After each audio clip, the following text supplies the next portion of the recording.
اللہ کے حبیب علیہ الصلوۃ والسلام نے فرمایا کہ انسان اپنے دوستوں کے دین پہ ہوتا ہے۔ یا رسول اللہ صلی اللہ تعالیٰ علیہ وسلم یہ بھلا ظالم کی مدد کیسے کریں؟ تو حضور نے فرمایا اسے ظلم کرنے سے روک دو، یہی تمہاری اس کے لیے مدد ہے۔ تم اسے سمجھاؤ کہ یہ بات غلط ہے، تم اسے کہو کہ تم زیادتی پر ہو، تم اسے کہو کہ تم غلط بات پہ اڑ گئے، تم اسے سمجھاؤ کہ جس رستے کے تم مسافر بنے ہو یہ رستہ ٹھیک نہیں ہے، یہ تمہاری مدد ہوگی اس کے لیے۔ تم اپنے دوست کو، بھائی کو، عزیز کو، رشتہ دار کو قائل کرو کہ وہ غلط کام نہ کرے، یہ تمہاری مدد ہے اس کے لیے۔ تم مددگار بن گئے اپنے اس بھائی کے۔ اچھے لوگوں کی صحبت، اچھے لوگوں کے پاس اٹھنا بیٹھنا۔ آج کل اس کا ترجمہ اور بھی کیا جا سکتا ہے کہ اچھے لوگوں کو سننا، اچھے لوگوں کی بات پر توجہ دینا۔ ہمارا نا ایک مزاج ہے ذائقہ بدلنے کا، یعنی یہ طبیعت بڑی انوکھی ہے لوگوں کی۔ کہتے ہیں یہ تو بات روز سنتے ہیں، کوئی انوکھی بات نہ سنیں، اس چہرے کو تو روز دیکھتے ہیں، کوئی انوکھا چہرہ نہ دیکھیں۔ لیکن درویش کیا کہتے ہیں؟ کہتے ہیں پاہمیں سونے ملن ہزارہ، آسان نہیں یار بٹونا۔ او بھائی یہ مطلب سنو تو صحیح جی فلانا کیا کہہ رہا ہے۔ او بھائی خدا کے بندے پہلے تو اپنوں کی تو سن لے، وہ تو سمجھ لے، اس پر تو تھوڑا سا تو غور کر لے۔ ہم اس طرح الجھ جاتے ہیں اور قصداً الجھاؤ پیدا کرتے ہیں، ادھر بھی تھوڑا گئے، ادھر بھی تھوڑا گئے، اتنی بھی تھوڑی سنی۔ ٹھیک ہے، یہاں تو آپ پھر اتنا وقت رکھتے ہوں کہ سب کی بات سنیں، اور اتنی صلاحیت رکھتے ہوں کہ اس کو پرکھ بھی سکیں، اور آپ اپنی ذہنی سطح پہ لا کے پھر صحیح کو صحیح کہنے کی طاقت رکھتے ہوں، غلط کو غلط کہنے کی اور جاننے کی صلاحیت رکھتے ہوں، تو آپ یہ کام کریں۔ لیکن اگر ایسا نہیں ہے تو پھر تو آپ اثر قبول کریں گے، پھر تو معاملات اور طرح کے ہو جائیں گے۔ اس لیے کوشش کریں کہ صالحین کی سنگت۔ نبی پاک صلی اللہ تعالیٰ علیہ وسلم نے فرمایا، میرا خیال ہے اس عنوان پر اس سے زیادہ قیمتی بات نہیں ہو سکتی۔ اللہ کے حبیب علیہ الصلوۃ والسلام نے فرمایا کہ انسان اپنے دوستوں کے دین پہ ہوتا ہے۔ اوئے ہوئے اتنی بڑی بات فرمایا، انسان اپنے دوستوں کے مذہب پر ہوتا ہے۔ اس لیے سوچ کے بنایا کرو کہ یار کسے بنا رہے ہو، غور کر لو اس کو، دوستی کو، یارانے کو، اٹھنے بیٹھنے کو معمولی سا کام نہ سمجھنا، آنے جانے کو، سفر کرنے کو معمولی سا کام نہ جاننا۔ بندہ اپنے دوستوں کے مذہب پہ ہوتا ہے، اس کے منہ میں زبان اپنی ہوتی ہے۔ اکثر لوگ ایسے ہوتے ہیں ان کے منہوں میں زبان اپنی ہوتی ہے، لفظ اپنے نہیں ہوتے، وہ جملے کسی اور کے بول رہے ہوتے ہیں۔ اس کا مطلب یہ ہوتا ہے کہ وہ سارا اثر قبول کر چکے ہیں کہ جو انہیں یہاں تو راہ حق پہ لے گیا ہے، اور اگر جس کا وہ اثر لے رہے تھے بندہ غلط تھا تو وہ انہیں غلط ترک پہ لے گیا ہے۔ ایک بات خواجہ حسن بصری کی، اللہ اکبر، صحیح لوگ چل رہے ہوتے ہیں، کسی درویش کے عقیدت مند ہوتے ہیں، تربیت پا رہے ہوتے ہیں، رستہ صحیح چل رہا ہوتا ہے، لیکن وہ مطلب فٹافٹ ایک کوئی شخص بیچ میں گھستا ہے اور آ کے کہتا ہو نہیں میں تجھے بتاتا ہوں معاملہ تو کچھ اور ہے۔ وہ بالکل سڑک پہ صحیح چل رہے تھے، اب انہوں نے غلطی کیا کہ انہوں نے ہر چمکنے والی چیز کو سونا سمجھ لیا، انہوں نے ہر اجلی چیز کو طیب جان لیا۔ حضرت خواجہ حسن بصری فرماتے ہیں بروں کی صحبت میں نہ بیٹھنا، بروں کی صحبت تجھے اچھوں سے بدگمان کر دے گی۔ وہ تیرے ذہن میں اچھوں کے بارے میں، حضرت پیر چنن شاہ صاحب رحمۃ اللہ تعالیٰ علیہ آل و مہار شریف والے، حضرت پیر چنن شاہ صاحب رحمۃ اللہ علیہ کے پاس نا ایک نوجوان آیا تو پیار ہو گیا، وہ بیٹھنے لگا، طریقت سیکھنے لگا۔ وہ لوگ بھی بڑے خالص تھے، انہیں مریدوں کی صورت میں طاقت نہیں چاہیے ہوتی تھی، بلکہ انہیں مریدوں کی صورت میں وہ لوگ چاہیے ہوتے تھے جو ان کا پیغام آگے پہنچائیں، جو ان سے وہ سیکھیں، جو وہ سکھا کے انہیں دیندار بنانا چاہتے ہیں۔ تو بچہ بیٹھ گیا، حضرت بھی بڑا ہی پیار کرنے لگے، اسے دین سمجھانے لگے۔ تو اس کے والد صاحب پیچھے سے آئے اور آگے کہنے لگے پتر چل گھر چلیے۔ کہنے لگے جی ابا جی ہوں میں تے نہیں جانا، میں تے اتھی رہنا ہے۔ کہنے لگا پتر چل میں بڑے پیر ویکھے نے۔ تو بیٹا بیٹھتا تھا نا صحبت میں، تو کچھ میٹھی باتیں اور خوبصورت جملے اسے بھی سمجھ میں آ گئے تھے. کہنے لگا ابا جی تساں تے بڑے ویکھے نے تانوں نہیں نہ کسے ویکھیا. یہ تیری نظر کا کمال ہے کہ میری زندگی کا سوال ہے, تجھے نہیں نہ کسی نے دیکھا, مجھے تو دیکھ لیا. میری مجبوری ہے کہ میں کسی کی نظر میں آ گیا, اور نظر کی جولانیاں نہ پوچھو. نظر تو وہ ظالم نظر ہے, اٹھے تو بجلی پناہ مانگے اور گرے تو خانہ خراب کر دے. اس لیے میں تو نظر میں آ گیا ہوں, مجھے بتائیں میں کدھر جاؤں, میرا معاملہ اور طرح کا ہو گیا. تو عزیز دوست آپ یہ دیکھیں کہ آپ کسی سالے بندے کی صحبت میں جا رہے ہیں اور یکدم ایک شخص آیا ہے, اس نے آ کے سارا معاملہ روک دیا. بروں کی صحبت اچھوں سے بدگمانی پیدا کرتی ہے.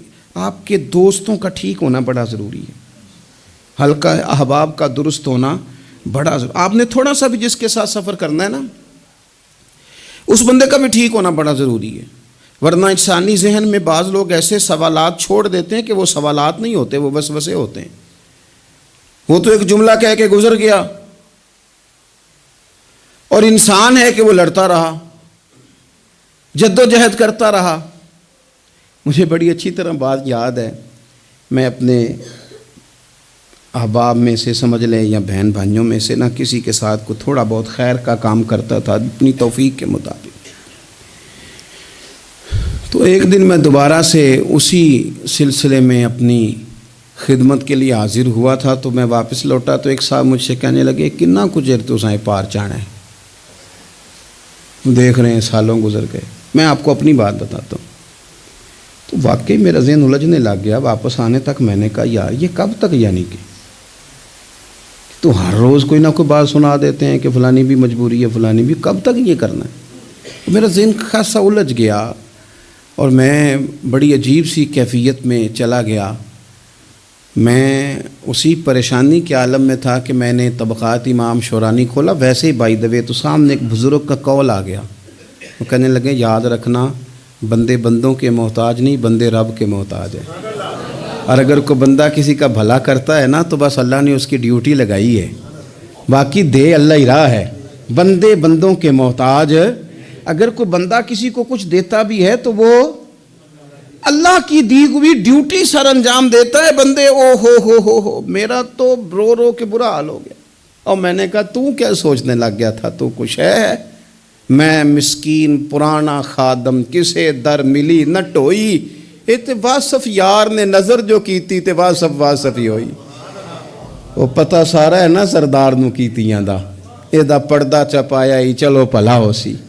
الجھے نہیں, لوگ الجھا دیں گے آپ کو, چھوٹی سی بات کریں گے آپ الجھ نہیں, آپ کہیں گے ہو میری وجہ سے چل رہا. تیری وجہ سے کچھ بھی نہیں چل رہا, کچھ بھی نہیں تیری وجہ سے چل رہا.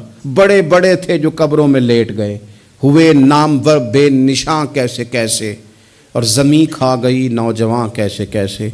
کہاں میرے بھائی کسی کی وجہ سے نہیں, یہ نظام میرے رب کا ہے اور میرے مالک کی قدرت سے چل رہا ہے. یہ نبی کریم علیہ السلام کی نگاہ کرم سے چل رہا ہے. اس لیے الجھے نہیں. آپ کو لوگ الجھائیں گے, کہیں گے کب تک جی آپ تو فلانا تو بس ایسے ہوگا. نہ الجھے نہیں, کبھی نہیں الجھے. سنیں, ہمارے ارد گرد کے حلقہ یا احباب کا ٹھیک ہونا اتنا ضروری ہے, اتنا ضروری ہے کہ داتا گنج بخش علی اجویل رحمۃ اللہ علیہ فرماتے ہیں کہ مکہ معظمہ میں ایک شخص طواف کعبہ کر رہا تھا. بڑے سارے لوگ کہہ دیتے ہیں دعا میں یاد رکھنا, دعا میں یاد رکھنا. تو وہاں نا اپنی طلب اتنی زیادہ ہوتی ہے کہ وہ بندہ مطلب خزانے کے سامنے کھڑا ہے تو وہ کہتا ہے یہ بھی اپنے لیے لے لوں, یہ بھی اپنے لیے لے لوں, یہ بھی اپنے لیے لے لوں. ہوتے ہیں کچھ لوگ جن کو مطلب جو نظروں سے ہٹتے نہیں تو بندہ ان کے لیے دعا کرتا ہی رہتا ہے, لیکن زیادہ نہیں. میں آپ کو صحیح کہہ رہا ہوں, کم لوگ ہوتے ہیں. آج ہم جاتے ہیں بڑا مشکل سے سفر کر کے حرم شریف میں, لیکن بڑی آسانیاں, جہاز کا سفر ہے, بہت ساری آسانیاں. تو ایک بندہ 6 ماہ سال پیدل اس نے سفر کیا اور حرم شریف پہنچا, وہاں اس نے دعائیں مانگنی. اب اسے کوئی اور یاد آتا ہے, وہ تو بھائی خرچ ہو گیا, اس کا تو وجود تھکن سے چور ہو گیا. لیکن داتا صاحب رحمۃ اللہ علیہ فرماتے ہیں اس شخص کا حال یہ تھا کہ وہ حج کرنے گیا, جتنی بار بھی دیکھا نا کعبے کا طواف کر رہا ہے, غلاف پکڑا ہے, اور کیا پتہ کیا آ رہا ہے, یا اللہ میرے دوستوں کو ٹھیک کر دے, یا اللہ میرے دوستوں کی اصلاح کر دے, یا اللہ میرے دوستوں پہ فضل فرما دے, یا اللہ جو میرے ارد گرد رہنے والے ہیں انہیں اپنا قرب دے دے، ان کا رستہ آسان کر دے۔ وہ کہتے ہیں ایک درویش سے نہ ہی رہا گیا، اس نے کہا خدا کے بندے کچھ اپنے لیے بھی مانگ، جتنی دفعہ تجھے دیکھا ہے تو کہتا ہے یا اللہ میرے دوست ٹھیک کر دے، میرے دوست ٹھیک کر دے۔ وہ کہنے لگا تمہیں پتہ ہی نہیں، یہ بھی میں اپنے لیے ہی مانگ رہا ہوں۔ اس نے کہا اپنے لیے کس طرح مانگ رہا ہے؟ کہنے لگا وہ ٹھیک رہیں گے نا تو پھر میں بھی ٹھیک ہی رہوں گا۔ جب چاروں جانب سے مشورہ ہی خیر کا ملے گا تو میں کیسے بگڑوں گا؟ جب وہ سارے مجھے اچھی رائے دیں گے اور اچھی طرف ہی قائل کریں گے تو کیسے کام خراب ہوگا؟ تو میں بالواسطہ اپنے لیے ہی اللہ سے سوال کر رہا ہوں کہ یا اللہ انہیں سوار دے تاکہ میرا بھی فائدہ ہو جائے۔ اپنے حلقہ اثر میں ایک تو خود اچھی بات کریں، بری نہ کریں، اور دوسرا نہ کوشش کریں کہ ایسے لوگوں کے پاس جا کے بیٹھیں، اور جا کے بیٹھنے کے لیے بھی نا انسان کا پہلے ارادہ، پہلے نیت۔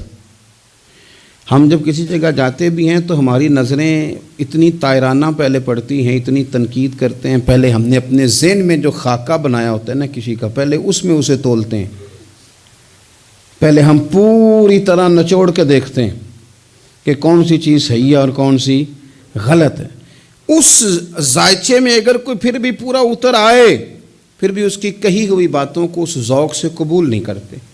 جب آپ کا سیکھنے کا مزاج ہے تو پھر تو ہمیں کہا گیا کہ یہ علم، یہ معرفت، یہ تو مومن کی گم شدہ میراث ہے، مومن کی ہے، اس سے گم ہو گئی ہے، جہاں سے ملے وہاں سے حاصل کرو۔ خیر کی بات آپ ذہن بنائیں، اچھا گمان کریں کہ یار میں نے سیکھنا ہے، تو آپ طالب علم سے بھی سیکھ لیں گے، چھوٹے بچے سے بھی سیکھ لیں گے۔ اگر آپ کا ذہن ہے اور اگر یہ نہیں ہے تو پھر میرے بھائی اینک اتنی تگڑی ہے، اتنی سخت ہے کہ اس کے شیشوں پر کوئی پورا اتر سکتا ہی نہیں، تو پھر کس طرح سیکھیں گے؟ آپ حضرت ابن الجوزی رحمۃ اللہ علیہ فرماتے ہیں کہ ایک درویش تھے، حضرت ابو ہاشم ان کا نام تھا۔ کہتے ہیں بڑی مجبوری تھی، مجھے کہیں جانا تھا تو کشتی نہیں مل رہی تھی، اچانک ایک کشتی گزرنے لگی تو میں بھی سوار ہونے لگا، تو ملاح نے مجھ سے کہا کہ یہ ایک صاحب بیٹھے ہیں، بڑے امیر ہیں، ساتھ ان کی کنیز ہے، انہوں نے مجھ سے بک کر لی ہے ساری کی ساری، کی عقیدہ سی سالم کرا لیا ٹانگا، وہ ساری کی ساری بک کر لی ہے، تو میں تو کسی کو نہیں بٹھا سکتا۔ تو وہ جو صاحب بیٹھے تھے بڑے سیٹھ آدمی تھے، کہنے لگے میاں آپ کسی اور کشتی میں، وہ جو ان کی کنیز تھی نا، وہ کہنے لگی چہرے سے کوئی نیک آدمی لگتا ہے، چلو اتنی سواریوں کی جگہ ہے، کسی کونے کھدرے میں بیٹھ جائے گا، ہمارا کیا جائے گا۔ کہا اچھا چلو آ جاؤ۔ کہتے میں کونے میں بیٹھ گیا، تھوڑا رستہ آگے گیا، انہوں نے کھانے کا سامان نکالا، مجھے بھی کھلایا، لیکن کھاتے کھاتے میری نظر پڑی تو اس میں تو شراب کے برتن بھی تھے معاذ اللہ۔ پھر اس شخص نے کھانا کھانے کے بعد اس کنیز سے کہا کہ مجھے معاذ اللہ گانا سناؤ، وہ گانے گانے لگی، یہ میری طرف متوجہ ہونے لگا، مجھے کہنے لگا سنو، میں نے کہا میں یہ نہیں سنتا۔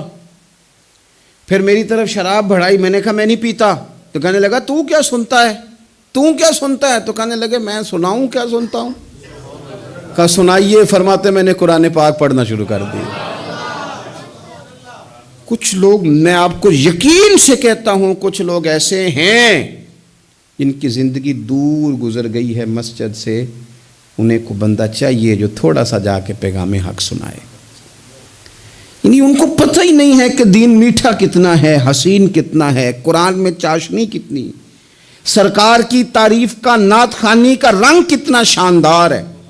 میرا یہ ماننا ہے کہ جسے رب رسول کے رنگوں کی خوشبو کا پتہ چل گیا نا، پھر دنیا کا کوئی اور رنگ اسے اپنی طرف مائل کر ہی نہیں سکتا، سوال ہی پیدا نہیں ہوتا۔ کچھ لوگوں نے سونگا نہیں ہے، آئے نہیں ہیں، قریب نہیں آئے۔ تو شیخ ابو ہاشم کہتے ہیں، مجھے کہنے لگا سناؤ نا، امیر آدمی تھا، کبھی اس طرف گیا ہی نہیں تھا، ڈھیروں لوگ ہیں جو نہیں مسجد جاتے، الہاکم التکاثر حتی زرتم المقابر۔ اللہ فرماتے ہیں کہ تمہیں دولت کی ہرس نے اتنا عجیب الجھا دیا کہ قبروں تک پہنچ گئے تم۔ بہت سارے لوگ ہیں قبر میں چلے جاتے ہیں، مسجد میں نہیں آتے۔ تو کہتے ہیں میں نے اسے چند آیتیں سنائیں، اس کی تو کیفیت ہی بدل گئی۔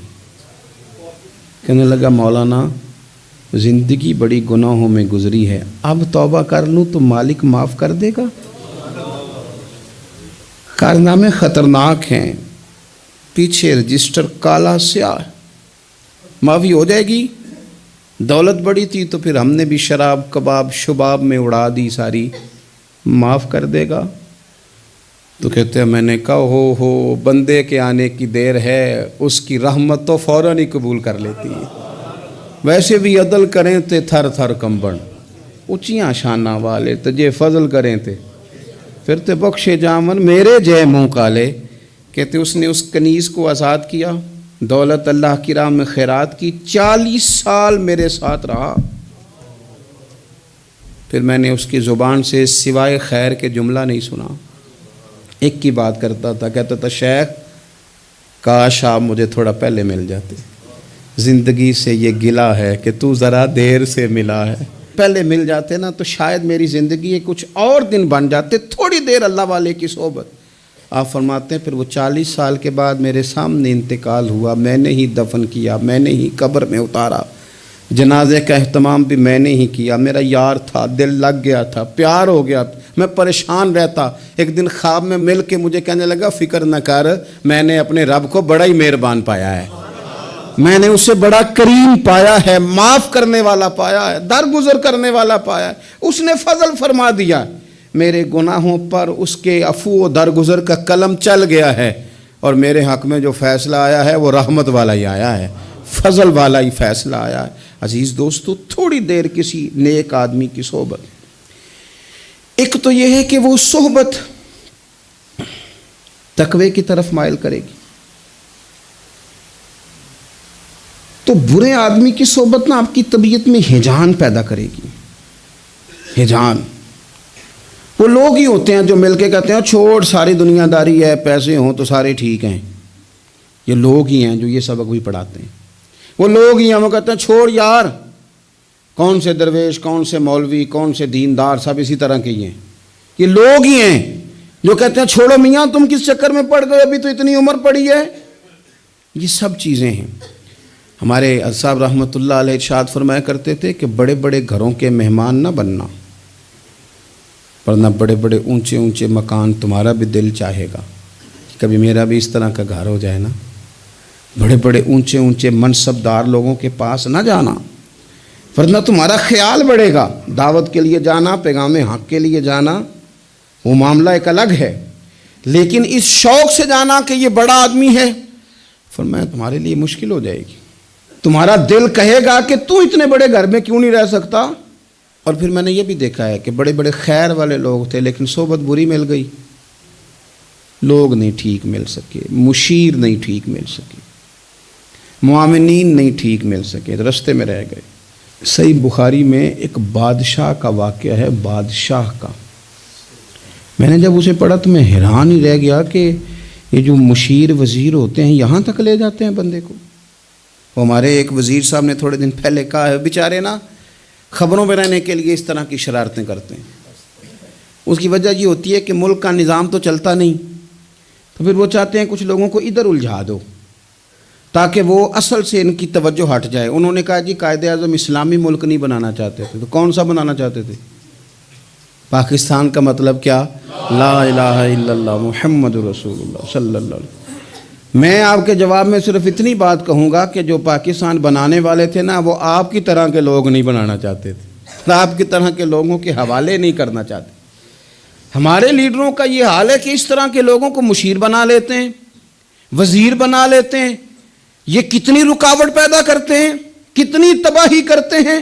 دیکھیے بخاری میں موجود ہے، ہرقل بادشاہ نے حضرت ابو سفیان رضی اللہ تعالیٰ عنہ جو اس وقت ابھی کلمہ نہیں پڑھتے تھے ان کو بلا کے نبی پاک علیہ السلام کے بارے میں ساری باتیں پوچھی، ایک ایک بات اس نے حضور کے بارے میں پوچھی، اور آخر میں یہ بھی پوچھا کہ کیا انہوں نے معاذ اللہ کبھی جھوٹ بولا ہے؟ تو ابو سفیان کہنے لگے نہیں، قربان جاؤں میری مخالفت اپنی جگہ پہ، لیکن وہ میرے سامنے پیدا ہوئے ہیں، 40 سال کی عمر میں اعلان نبوت کیا ہے، ان کی گود میں بیٹیاں کھیلتے میں نے دیکھی ہیں، ان کے مقدس بال میرے سامنے سفید ہوئے ہیں، محبوب نے جب بھی بولا حق اور سچی بولا ہے۔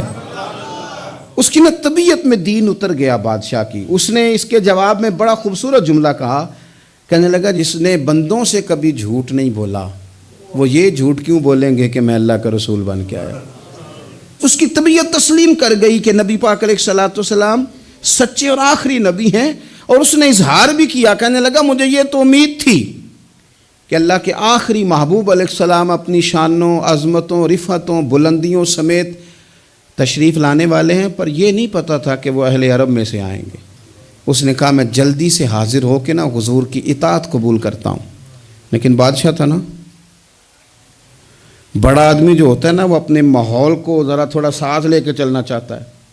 تو بادشاہ نے بھی نا اپنے جتنے اس کے وزیر مشیر تھے ان کو بلایا اور اپنے محل میں دعوت دی۔ ذرا انداز دیکھیے گا، اور خود بالا خانے کے اوپر چڑھ گیا، دروازے بند کر لیے، اور اوپر چڑھ کے نا انہیں بالا خانے سے جھانک کے کہنے لگا تمہیں بھی پتہ چل گیا، مجھے بھی پتہ چل گیا، اللہ کے آخری رسول تشریف لے آئے صلی اللہ تعالی علیہ وسلم۔ اب میرا خیال ہے کہ ہماری اور تمہاری بہتری اور بقا اسی میں ہے کہ ہم بیٹھے نہ رہیں، جلدی سے جا کے محبوب پاک کے دامن کو تھام لیں، حضور کی فرما برداری قبول کر لیں۔